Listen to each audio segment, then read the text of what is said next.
ಲಾಷ್ಟ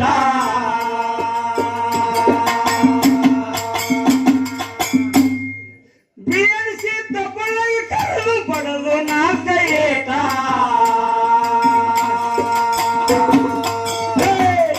ಉತ್ತಾರವಿ ದೊಡ್ಡ ಮಗನೇ ಹೋಗೋ ಇಲ್ಲಿಂದ ಹೊಂಟ ಉತ್ತಾರವಿ ಬಿಟ್ಟು ಮಗನೇ ಹೋಗೋ ಇಲ್ಲಿಂದ ಹೊಂಟ